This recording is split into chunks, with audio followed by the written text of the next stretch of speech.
Welcome to another episode of We Are Carbon. I'm Helen Fisher and I'm joined by Michelle Gilman to discuss the connection between our farming practices, our food systems, and our own personal health.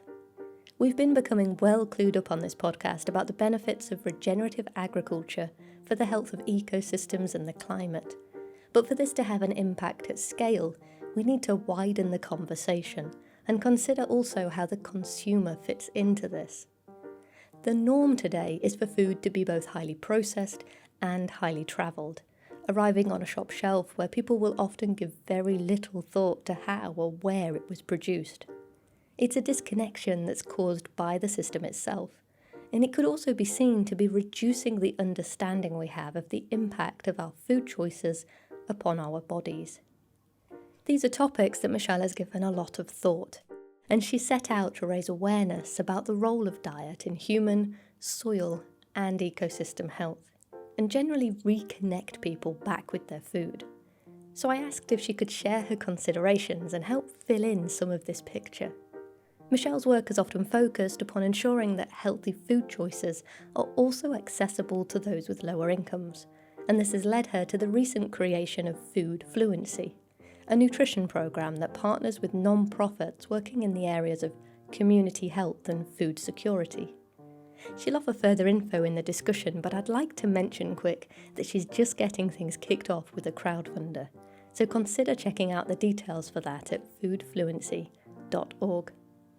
And in an exciting pilot that we're working on together between We Are Carbon and Food Fluency, there'll be some animations on the way to help visualise some of the connections between healthy people and a healthy planet.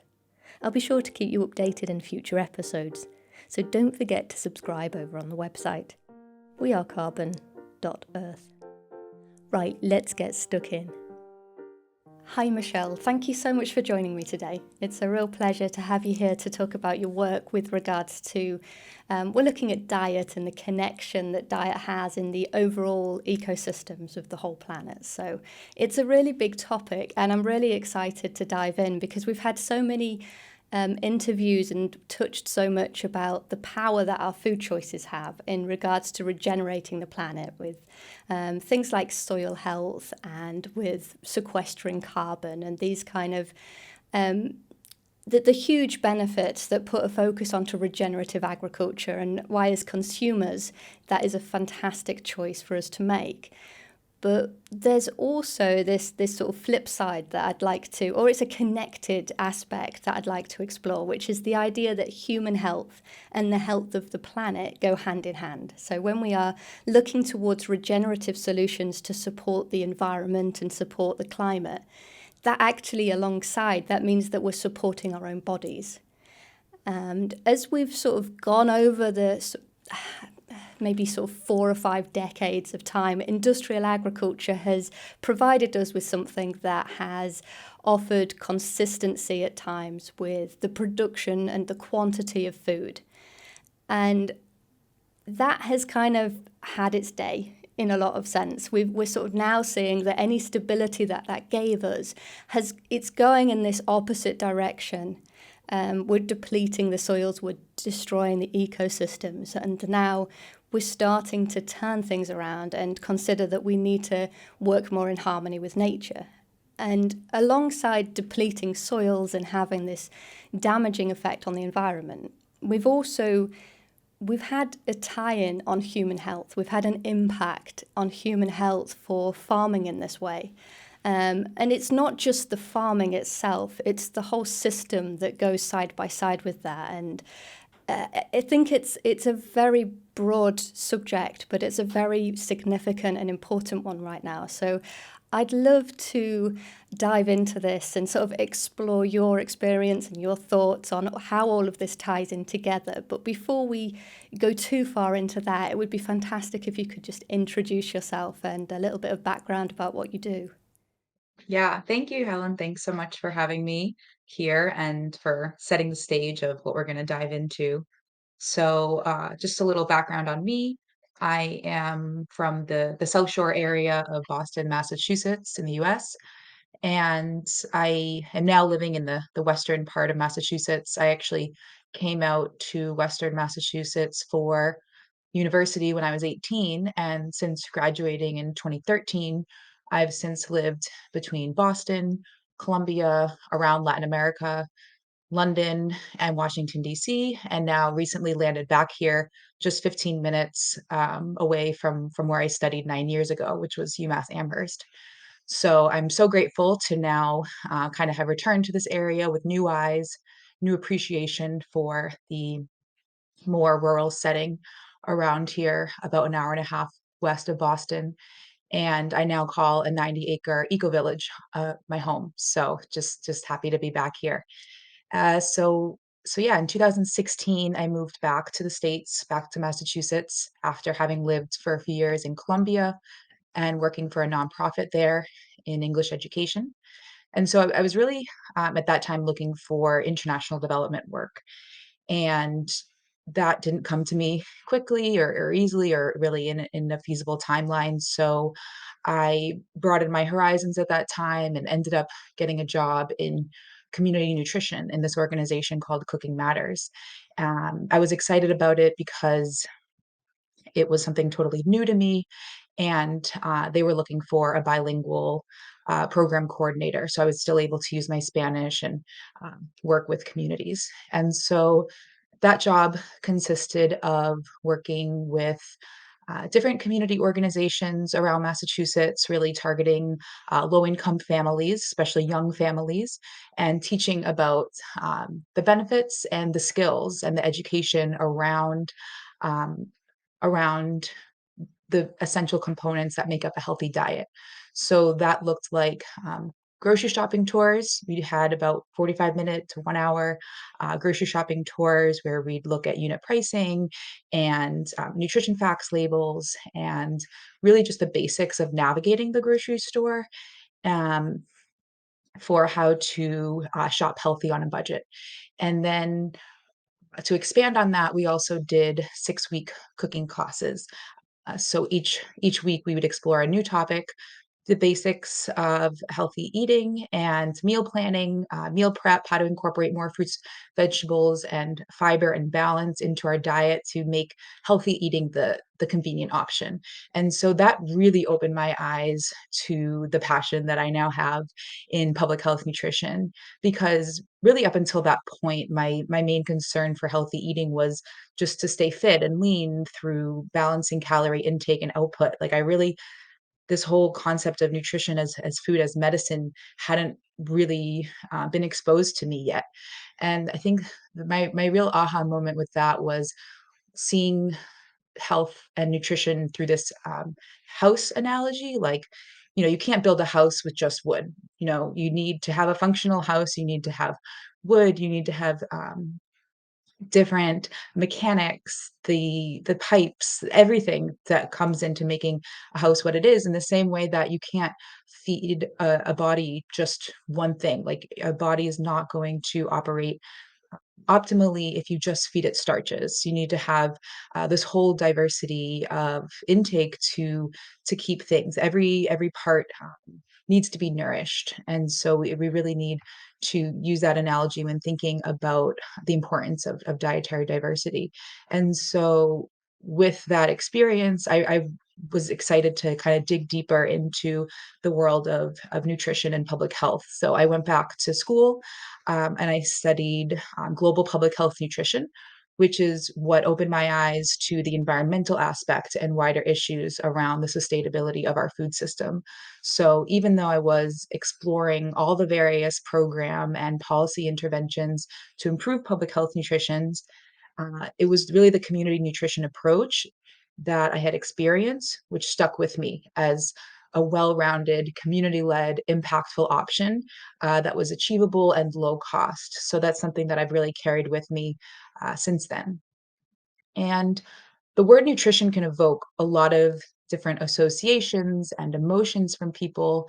There's so much contention in the field, is juicing good for you? Are carbs evil? How about fasting? Is the keto diet healthy? And so personally, I'm not motivated to find the answers to those questions. I'm much more concerned with the public health approach to reach the masses. So before figuring out whether juicing should be recommended or not, my mission is really to facilitate a path for the masses, for the majority of the world's communities, to the fundamentals of what constitutes a healthy diet. Because really, we can all agree on the importance of dietary diversity, eating enough fiber, fruits, vegetables, and protein, balance its fat and overall calories while minimizing and moderating salt, sugar, and highly processed food and drink. So really, we're starting with the malnourished because with 7 billion people in the global population right now, 1.9 billion adults are overweight or obese. So that's a quarter of the world with sufficient access to food, yet they either don't have access to health promoting food or they lack the education and skills to make those healthy choices. And then there's almost a billion that are food insecure and don't have the access to the food that they need. So, really looking through this lens, I've started the Food Fluency program. And so the Food Fluency framework is an educational program that is leading and supporting education and training in conjunction with partner interventions to increase food access in communities worldwide. This is a partner-based model for web building, strength sharing, and we're going to be starting with the pilot program in Liberia. And so what we're really focused on is working at the community level to really facilitate making those healthy choices the convenient one. And so a big thing that we look at is food utilization, which I will talk more about later on. But one example that I like to give is food access without the complementary education and training. So, for example, there was a program in Nicaragua that was trying to improve food access. So they went in and trained the farmers or trained the community members how to grow eggplant. And so there was this whole community garden initiative where they were growing eggplant, but essentially it flopped because they had never seen eggplant before. They didn't know what it tastes like. They didn't know how to prepare it. They didn't know how to, make good tasting meals with it. So it didn't go anywhere, and they weren't motivated to keep growing it. So if they had done that with the complementary training about, okay, this is why eggplant is healthy for us. This is how to cook with it. This is how to store it. All those things. Then perhaps it would have the efforts would have gone farther. So in addition to that international work, also Food Fluency local in Massachusetts, we are contracting on mission aligned programs to support network weaving and program design. So yeah, it will be great to touch base again once this trial program has taken off and we have more tangible progress to evaluate the program concept. Yeah, fantastic. That would be wonderful because it is such a big and significant topic that you're looking at here. It's at the fundamental to our day-to-day lives to have health. It's a wonderful thing that can be taken for granted when it's there, and we suffer significantly when it isn't. And I think that to tie health with nutrition, it's something that a lot of people will never accept that is, because that's the world we live in. We're actually not looking at things holistically. But when we do, and when we open up this sort of broader point of view on things, it's comes really very much down to that analogy that you used, and I love that. You can't build a house if you've not got all the different materials and the different building blocks that are needed to bring that all together. And the body really is, it's every day. Once we're an adult, we may have stopped growing, but we are constantly repairing, and it's a wonderful system that needs to be respected in terms of to maintain that health. Like a house, you would build that, you would then also have to continually maintain that to stop the leaks, to stop the wear and tear becoming something that prevents it functioning. So I really like that analogy there, but also something else you've touched on is the complexity of diet. And it's such a controversial and contradictory topic when we look into all the different diets that we've got available to us. And there's a different voice coming in at every different angle telling us what we should be doing, what we shouldn't be doing, and they tend to disagree. That there isn't a one size fits all, there isn't a one voice that is the one and only to listen to. And I think that what you're talking about here is exactly what we need, which is cutting through all of that confusion, because it can't be about finding the perfect diet or the exact answer. But there are some significant there's some significant factors that I think that we've got wrong, and it's kind of like that low-hanging fruit that we should be looking at. If there is malnutrition within different different areas of the world, and we have obesity or we have diseases from malnutrition, then that is where it should be at the foundation. And of course, also you're touching on making sure that it's affordable, and so to bring an education that it's coming from all these angles, it's giving the information, but then also the how-to and integrating it into people's lives. I think it's something that is easily overlooked, and it is something you're putting the spotlight on that's significant and life-changing for people. If you can give people the gift of nutrition, then that's giving them life and health and vitality. And so it's a really, really incredible project and incredible motivation that you're working on here. I think something that comes to mind when we think about all of this is the word detachment. We've become detached from what food is, from how to nurture our own bodies, where the food comes from, why it's good for us. I think if we had all of that information, it becomes more intuitive as to, well, what does my body need right now? But when we are detached and I think when we look at the food that's on the shelf today, we go to a supermarket, it's all packaged up. We're looking at the branding or the colours on there. We're not necessarily thinking, where has this come from? What does it contain? And there's a lot of ingredients in there that we wouldn't even recognise. We don't know what it's made of necessarily. So if we're not thinking about these things, if we're not clued up and we're not educated, or we're not becoming consciously aware of what's in that food, we're picking it for convenience or price point, that's detachment. That's just huge detachment. There's not going to be any thought to how was it farmed and where was it farmed and what journey has it gone on to reach our house and our kitchen. So in that regard, I think when we talk about a food system, if we don't know where the foods come from, then we're not considering what a food system is at all. So I'd love to get your point of view on what you feel the food systems that we currently have look like. What are our food systems, and what do you think are the biggest problems within them? Yeah, thanks. You make a lot of good points there, in terms of knowing how to maintain our bodies. It really is all provided by nature. And so I'll touch a bit on, food coming from the earth, whether that's grown or hunted. Nature and humans, we know how to go in sync, and really it provides everything that we need. Mm. So when you speak about detachment and applying that in the grocery store and seeing long ingredients lists that we don't identify, that we can't recognize or identify, and that is a simple example, but it does cover a lot of the biggest problems. And at the core are both detachment from our food sources, aka nature, and also this fragmented industrialized food system.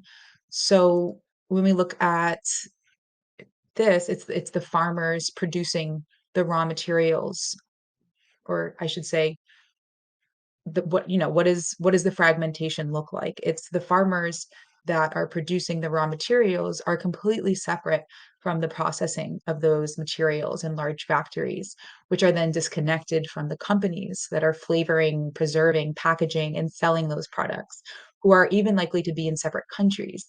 And there are many more actors involved between each of these steps. As highly processed foods take this path, rightfully so, each actor along the chain needs to perform their service for a profit. So as it goes along the chain, it grows. These products gradually grow in value and cost. And companies at the end of the chain have sworn an oath to provide these products to consumers at the lowest possible prices. So take a minute to consider, what does this all mean?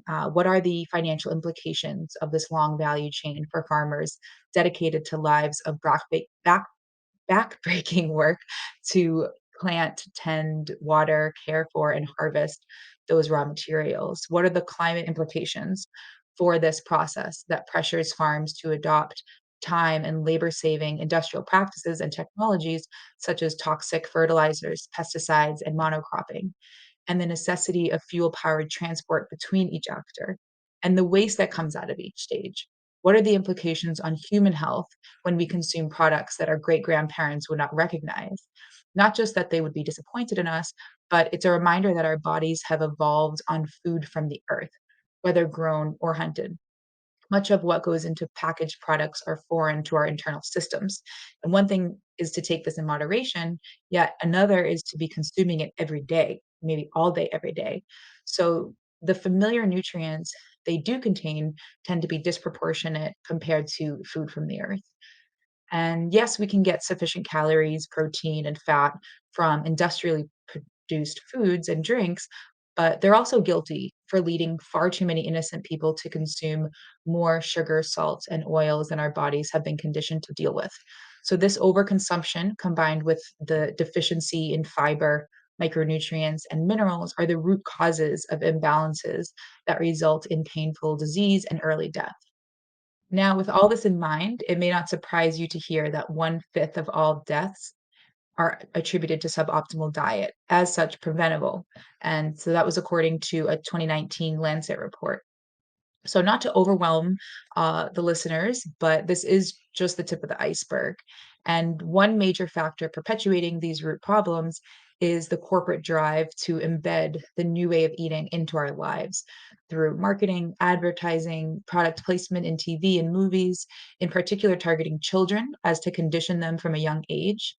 So, without being told otherwise, why wouldn't we trust the ads that our parents watch, the celebrities that we love? Without being instructed otherwise, we're happy to believe the junk that excites our taste buds can be part of a healthy lifestyle. The colorful, spunky noise all around us is saying that diets should be as convenient, cheap, and tasty as possible. That's easy to buy into, right? In a mainstream culture driven by instant gratification, it's easy to overlook the gradual harm that these food choices make on our health. And this isn't just in the US or Europe, but multiple generations in more and more countries. All backgrounds, shapes, and sizes are assimilating to industrial diet practices. So these societal demands are affecting the sustainability of food systems. It's like a giant feedback loop. The more that we become accustomed to it, the more that that demand then feeds back as an input into the food system, encouraging this method of production.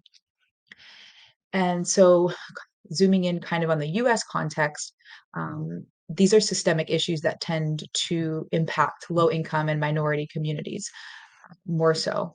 And so, community nutrition is also about busting the myth that eating healthy is only for the rich. Everyone has a right to nourishing diets, yet, within the conventional food environment, some extra guidance and skills training may be helpful in getting us there.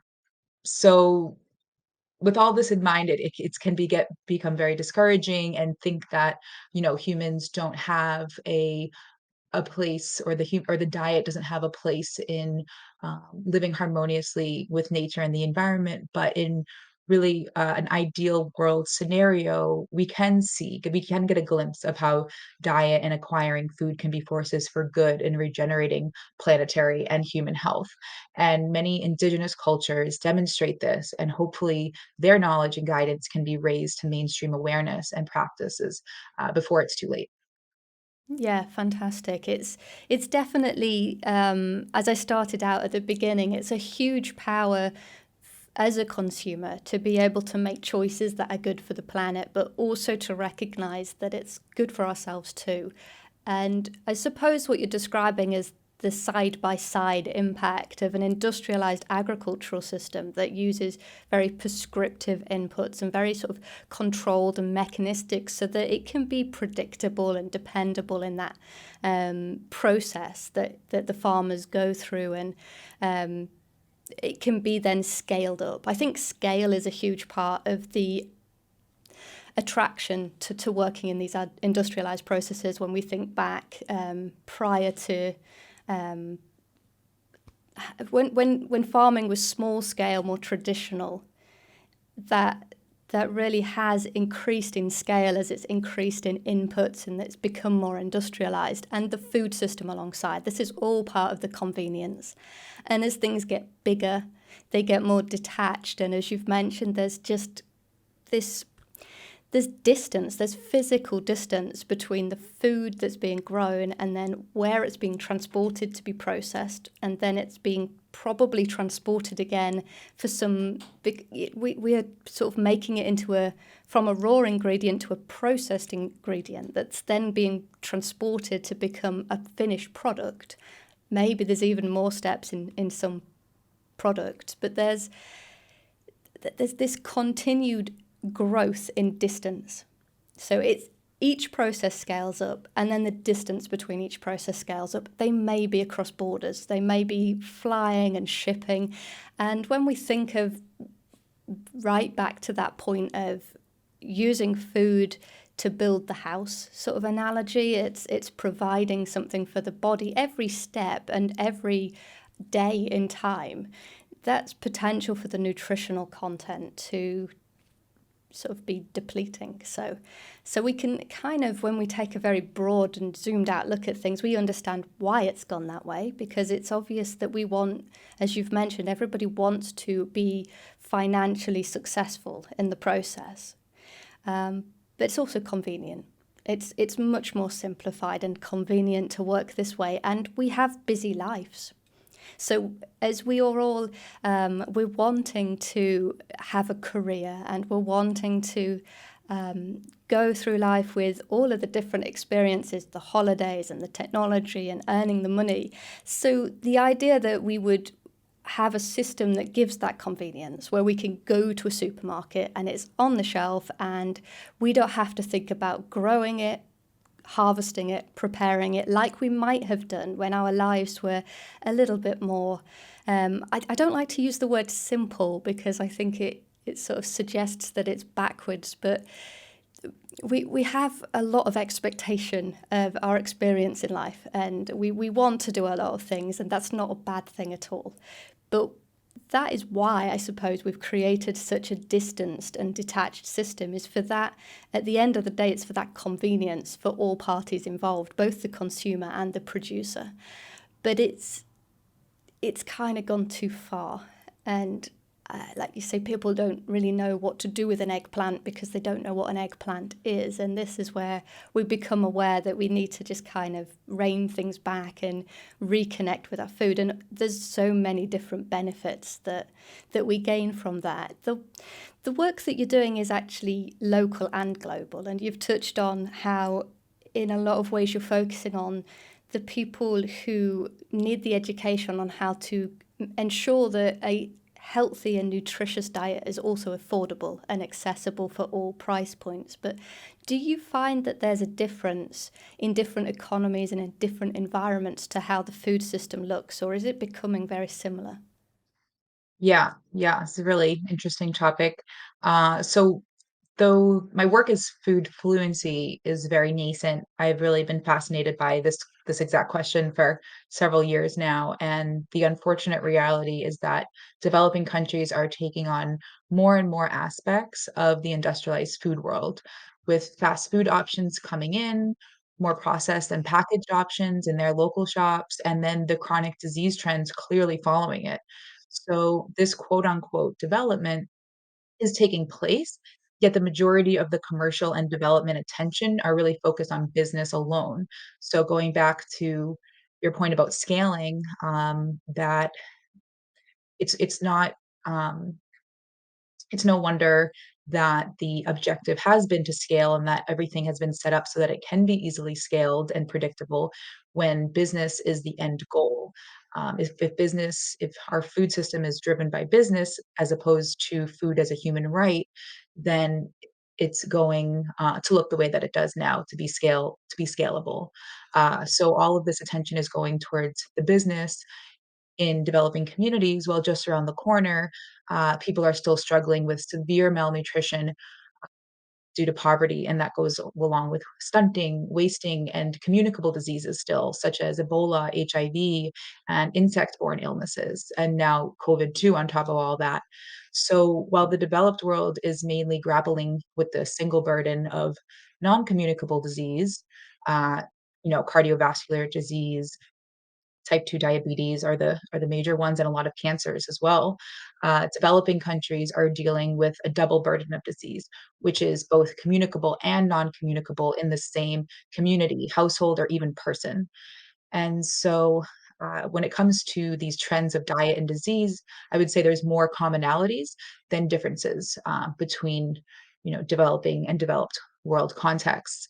So that's where food skills and education comes in as something that can tie all of these solutions together.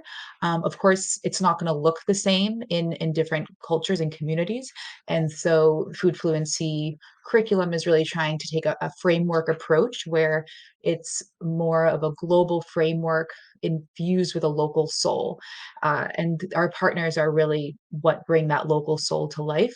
So every time that we're coming into a new community, everything is driven by the partner that's uh, already been working there, already established relationships with the communities, already prioritizing the community needs, and anything that we bring there is really just complementary to what they're already doing.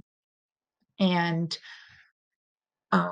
another area where you see that overlap is the food industry influence. So you have these highly processed foods designed to satisfy our evolutionary desire for salty and sugary tastes. And so what we're trying to really focus on is preserving, reintroducing, and raising indigenous cultures and practices, because it's it's really already there for us. These practices, depending, on the different country, a lot of indigenous practices are still being practiced, but are on the margins, and that is a tried and true, lifestyle practice, very holistic, and they've been doing this for thousands of years, living in harmony with nature and eating, according to how we've been evolved and how our ancestors ate. So that's really something that is going to look different, and has to be done in a very sensitive way, but it's, again, gonna be led by the local partners that we're working with. And then, of course, there's the differences as well. And when you're looking at the differences between the developing and the developed country contexts, a lot of it comes down to resources. So the funding resources look drastically different. And the water, of course, when you are doing any kind of cooking or agriculture program, water is a huge issue. So also you have the infrastructure and supportive government and reliable healthcare, and bringing up all these issues kind of emphasize the need to build these community webs, because no one group or no one individual can take on all these issues themselves. And so when, unfortunately, the government is not fulfilling those basic life needs, it comes down to civic society, and there's a lot of amazing examples of communities that are already doing this, that have this web where everybody's sharing their strength and um, covering different areas, and it's just exciting to be working with all of them and learning from them too. Yes, absolutely. I'm sure it's learning all the time. I find it very interesting the point there that you said about the more that there is development in the developing countries in terms of their food systems and bringing modern and industrial ways to them, that we're introducing modern disease. Yeah. We're introducing diabetes and this kind of thing. And doesn't that just underline that health and nutrition clearly go hand in hand? That really I think there is still such a denial about that, but that it always one is following the other every time. And that, I think, it should empower people, really. It's not something that should be hard hitting. It should be this realization that, well, actually, my health can be in my own hands. And this information that you're providing with regards to educating how that can be accessible, how it can be understood from a baseline, not complicated and argumentative dietary advice that's trying to say this is the exact optimum, but that is just trying to offer that baseline of standard understanding of what nutrition is and how that impacts the body. That's incredibly valuable. With regards to the pilot project that you're doing at the moment in Liberia, could you maybe use that as an example to explain some details about how that's working, what the context is, so we can understand how you're putting this into action? Yeah. So each program is, like I said, intended to be implemented alongside very closely with the partner. So, for example, in Liberia, we're working with an organization called Women in Agriculture for Sustainable Development, and the director there is Hawa, and she's just been incredible as our first partner. She's agreed to kind of take this on, knowing it's a pilot, knowing that we're moving very slowly, and kind of building this, building this plane as we fly it, right? Because we can't have this pre-constructed program that we're just going to bring in and assume that we know what the cultural needs are and what the strengths and the gaps are of the food system.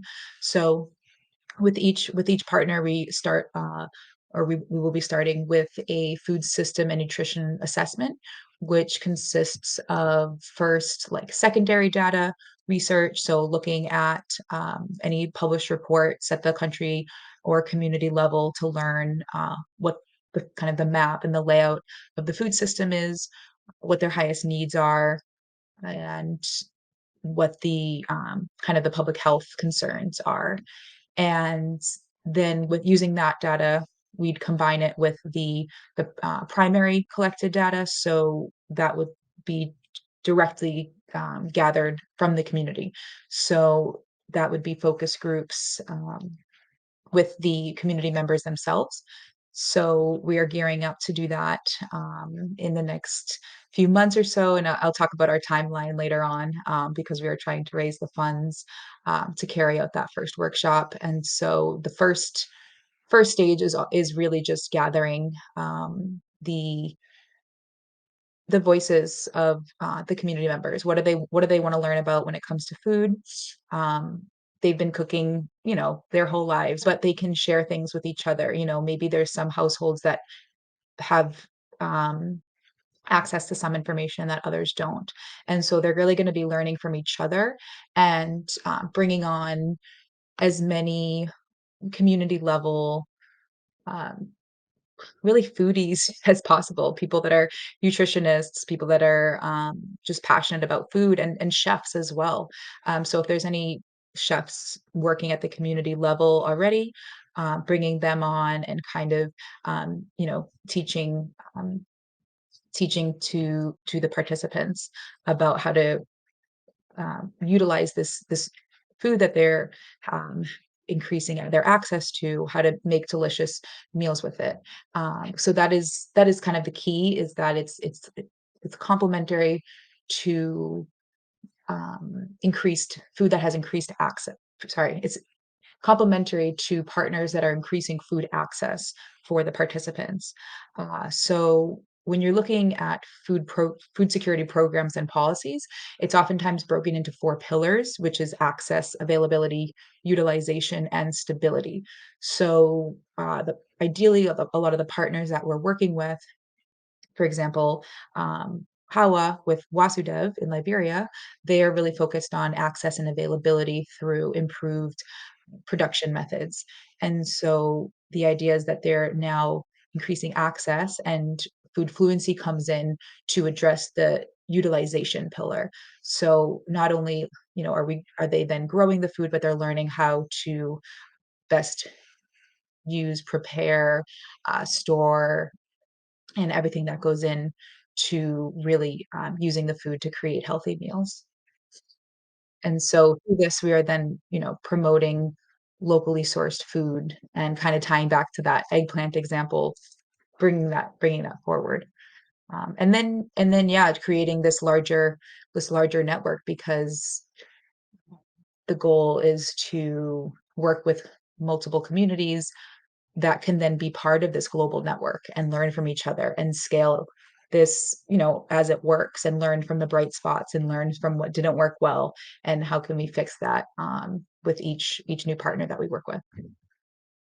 Yeah, yeah, very exciting. It's a lovely way of going about things. I think we can be too um, in the background, do things behind the scenes and try to perfect them, and it never really pushes things forward in quite the same way as just saying, do you know what? Let's just get on the ground.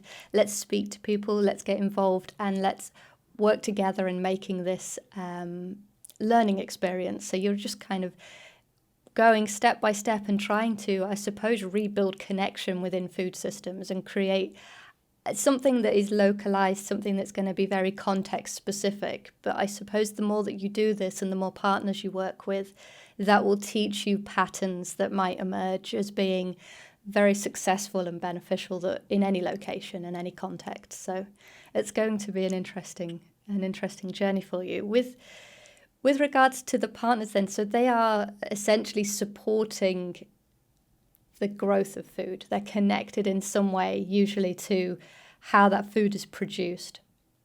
And then you're integrating in and collaborating to help communities to become reconnected to the food that's local and how to utilize that food for their own nutrition and health and a day-to-day point of view. So yeah, very exciting. And when we think about food that is grown regeneratively, it seems to be a win-win. It's one of those situations where it's good for the people and it's good for the environment and it's good for the ecosystems, which we know that industrialized procedures are very detrimental when it comes to ecosystem health. Um, could you maybe provide a bit of an overview of why a healthy ecosystem and a healthy diet are tied together? Yeah, I really think diet and ecosystem are just a beautiful representation of the connectedness of all life. In a truly regenerative society, food produced by healthy soils would be consumed directly by humans with only minimal intervening between production and consumption. Uh, and that way you can reduce or eliminate wasteful byproduct or unnecessary energy consumption. So after digestion, our human waste would then be returned to the soil as a natural cyclical form of fertilization. But we are, of course, very far from this um, more rudimentary, as some might call it, or just pre-industrial form of living closer to the earth. There's a lot of overlapping fundamentals between what is good for us and what is good for the planet. So some of those key factors come down to diversity, right? What's healthy for the soil is biodiversity. We hear that over and over again. Biodiversity is good. And why is that? It goes back to that house analogy of needing all of these different building blocks to bring in unique unique elements to support the overall system. And then that biodiversity leads to dietary diversity again, and social diversity as well. We see that regardless of whether it's in the soils in our on our plate or socially among people, the more diverse, the better. That's the stronger we're going to get. With social diversity, we get unique perspectives and just greater social equality as well. And in addition to diversity, we want to keep things minimally processed and we want to keep things familiar. We want to keep things natural. So soils want to stay as far away from synthetic chemicals as we do, right? S- So kind of these factors help us make these links between what's good for the soil is good for us. So by us eating a more natural, balanced diet, it's inevitably going to regenerate the earth. And really, Michael Pollan said it best with eat food, mostly plants, not too much. And that was from the In Defense of Food book. So I definitely recommend anybody interested in this topic to check out that book. And I'm happy to provide a reading list with some of my favorite books on this area, because a lot of these obviously ideas that I'm sharing are not purely my own, but I've learned from um, a lot of pioneers and brave souls in this area. So these do come down to two main components, which are cyclical systems connecting waste and production. So what's such an issue with our conventional food system is that it is a linear form of production. Things are produced, they're processed, they're consumed, and they're wasted.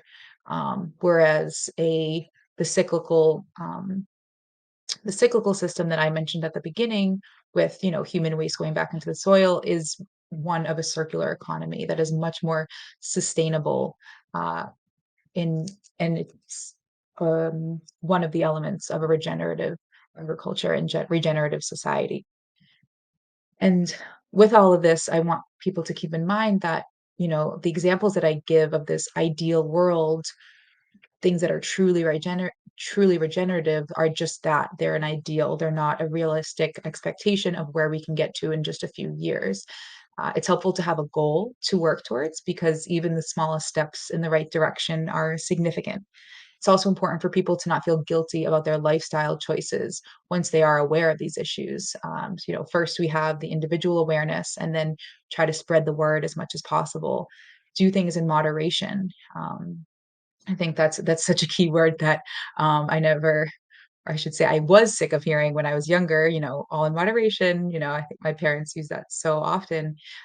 It wasn't until I got older and really appreciated that word, because we're not perfect. There are times for us to indulge in treats and all of those things, but it is, again, moderation. Something that I really loved using in the community nutrition work was everyday foods and sometimes foods. So things like apple pie, French fries. We can't, if we think that we're never going to have those again, um, then we feel like we're depriving ourselves, right? Um, but when you look at it as, okay, sometimes I can have those treats for special occasions, or, I learn to appreciate it more when I'm not eating it every day. And then you have your everyday foods, the more of those um, whole, minimally processed foods like fruits and vegetables and whole grains. Those are things that we want to be eating every day and that are part of a healthier diet. And that looks different for everybody. Like we're saying, it's not a one size fits all. And just recognizing the gradual improvements, taking on those small wins. Yeah, I think something you said there that is very, very significant is this idea that we don't want people to feel guilty. Because I think whenever we're talking about a topic that is having an impact at looking at the habits within somebody's life and saying, well, you're doing this and it's having a negative effect on your body, or you do that and it has a negative effect on the environment, it can become a very overloading feeling. And really, there's no easy way with this. We have to acknowledge at some point that, well, we can do things better, but that has to come hand in hand with understanding and sensitivity and something realistic. We can't just hammer down on people and ourselves or whatever the situation may be. It has to be something that is realistic, that's supportive, to take us from where we are now one step at a time moving forward, rather than perfection. And I don't know that there's an easy way to do it. We have to sometimes face difficult topics, but yeah, I think that has to be at the forefront. It can't be about wiping out the foods that you love just overnight, or that is just being one example. Something else that you said was about I suppose I could put it maybe as the mirrored principles that we have.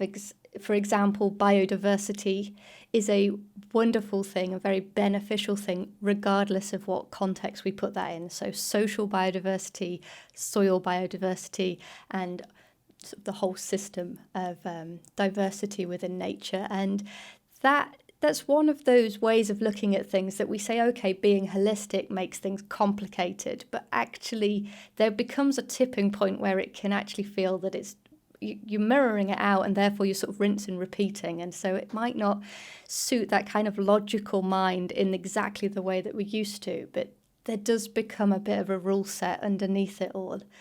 It would be really great if we could sort of maybe look at a few very specific examples as to how, like what we're talking about here, with regards to the health of the body and the health of the ecosystem. Are there some examples you could put that sort of underline that?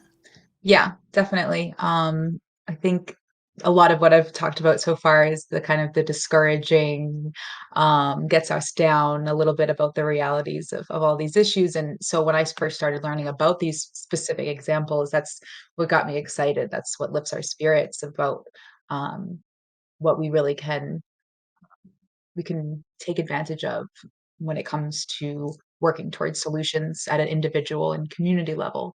So I remember very early on something that, and I was in the community nutrition world and still very unaware of how this all was connected between diet and ecosystem. And I had this really fun aha moment learning about how fruits and vegetables develop their skin to protect them from the potential harms of the outside world. And then when we go to eat that skin, when we, then when those fruits and vegetables are harvested and we eat them, that skin that they develop to protect themselves, we then consume, and we consume those same defense mechanisms, and in turn develop our own protection through the concentration of those varied vitamins and minerals that they hold. And that's on top of the beneficial fiber of the skin, which keeps our digestive systems running smoothly. So that's why the inside of some fruits and vegetables are white, while the skin holds all the good stuff, and that's where all the colors are. And again, going back to diversity, each color does represent a different antioxidant. And so when we hear "eat the rainbow," it's not just a cheesy slogan or anything like that. Eating the rainbow um, does ensure that we're getting that variety of antioxidants. Um, so next time you go to peel your cucumbers and only eat the white stuff, just think about how important it is to eat the skins of fruits and vegetables. And another example is the nitrogen that comes from plants like legumes, or pulses as they're known in British English, but this connection between human and soil health is beautifully represented in plant-based proteins because those fix nitrogen in the soil, which is very, very important. A lot of the chemical fertilizers are intended to raise the nitrogen in the soil. So we can do this naturally when planting beans. And so when humans eat more beans and like chickpeas, other plant-based protein, we're then demanding that from our food system and encouraging more of these plants to be sown and then in turn fix more nitrogen in the soil. So that's kind of a harmonious relationship again. Other examples include herbs and edible flowers. For example, dandelions have so many benefits to both human and soil health. All culinary and medicinal herbs that we're familiar with are really powerhouses at restoring soil with the essential nutrients as well as us. And then the last example I'll give is agroforestry, which we know that trees are our best friends for restoring carbon to the soil, and taking it out of the air. And so there's a lot of incredible initiatives around the world to support agroforestry, because of course we can get food from them as well. Yeah, fantastic examples. Mm.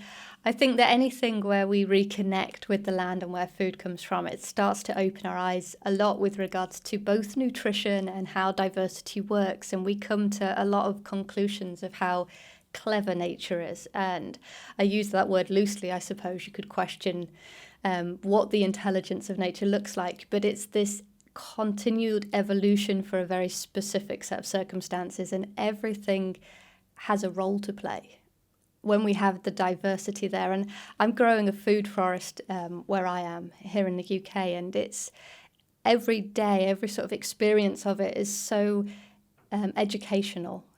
Things like you've mentioned dandelions. People think, oh, a dandelion, we need to get rid of that out the lawn. The idea that we could eat a dandelion, that dandelion actually is medicine and it's also attracting pollinators, and it's got this deep root that's helping with the soil structure.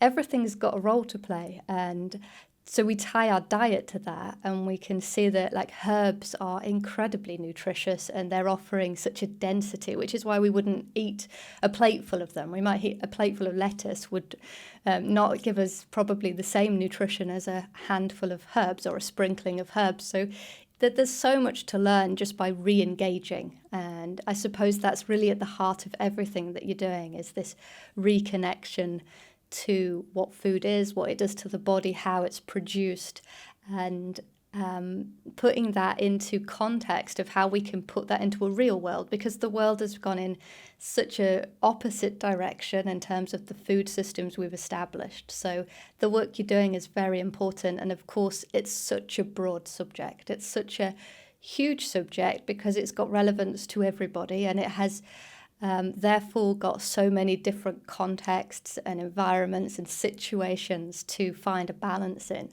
But the work that you're doing is sort of taking one angle that is really going to be interesting to see what you learn and how that experience continues for you. So best of luck with it all. And I'd just like to ask, is there anything else that we haven't covered that you'd like to sort of add to this?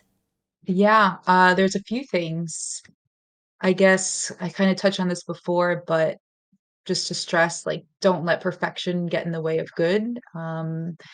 Of course, there's a lot to go, a lot to overcome and change to get to a more sustainable food system that we're all proud to be a part of.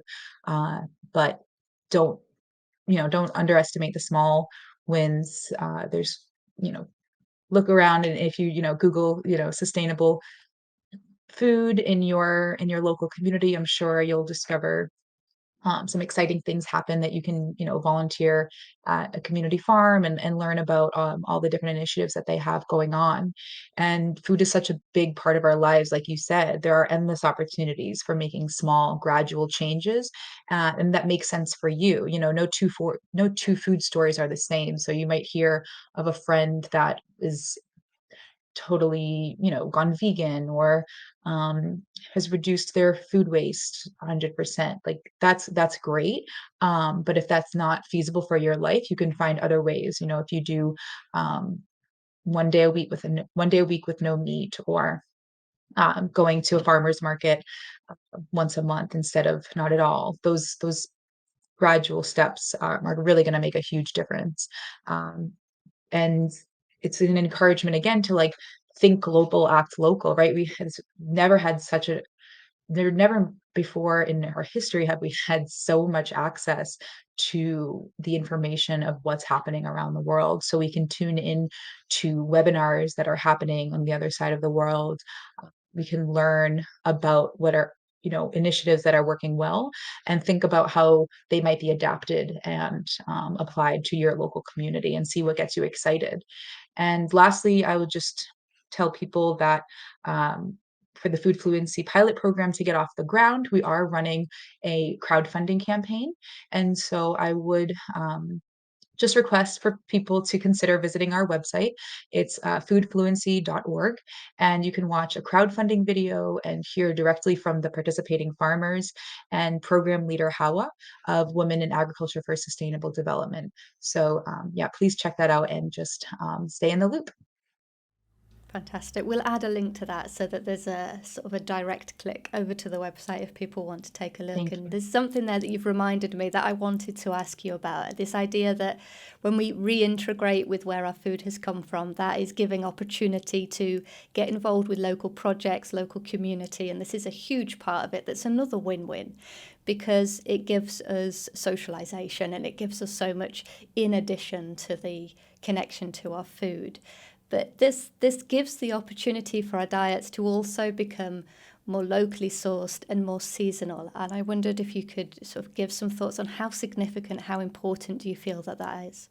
Yeah, yeah, of course, as local and seasonal as we can eat, the better, and those 2 things really go hand in hand, although that's not to say, there's anything bad with freezing, canning, or preserving locally grown produce so that you can eat it off season, but in general, yeah, eating and acquiring your food more locally and being a part of your community food system is really one of the simplest ways that we can vote with our dollars to mitigate the problems caused by the industrial food system. And the more we do it, the more accessible these options will become.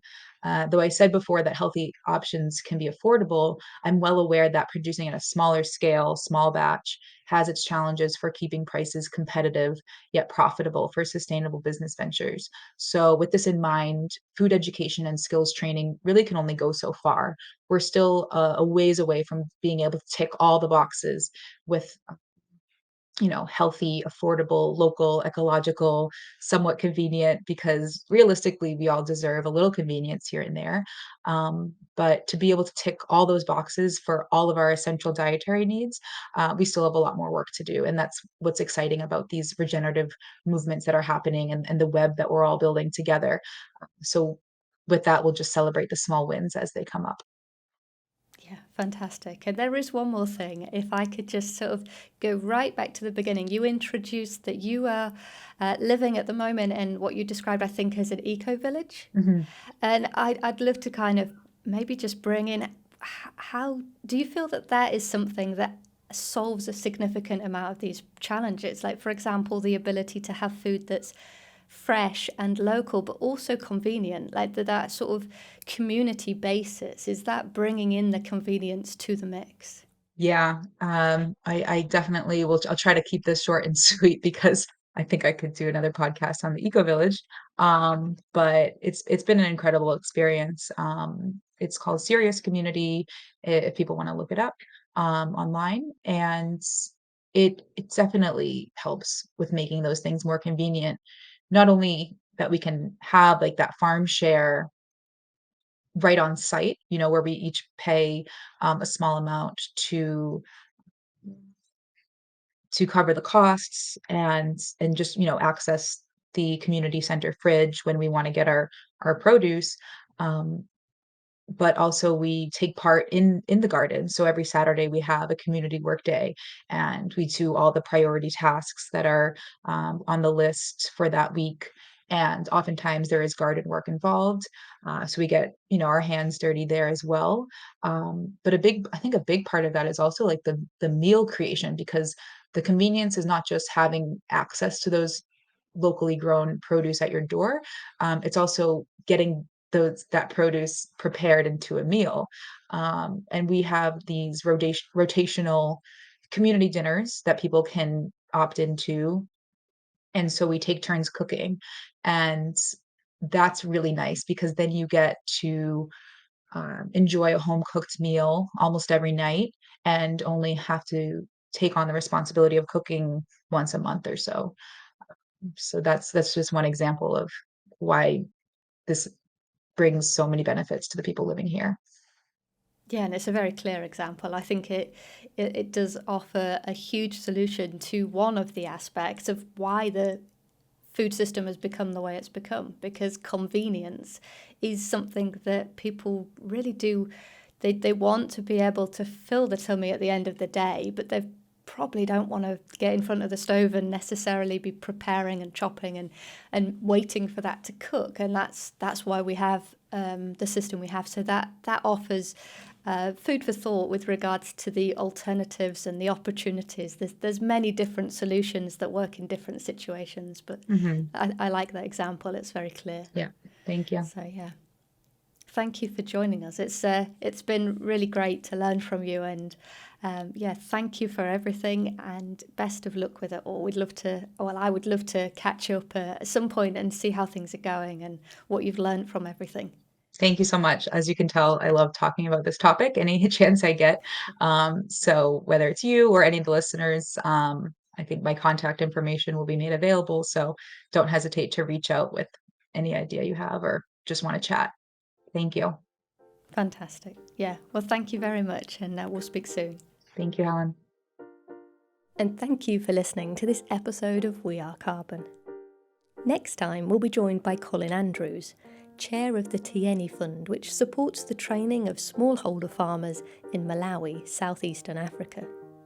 Their deep bed method is transforming communities through the regeneration of their soils, and we discuss this work along with considering the lessons learnt and their relevance to the wider world. You can keep up to date with everything from We Are Carbon by subscribing on the website or following along on Instagram. Search for wearecarbon.earth. And let's keep figuring this all out together.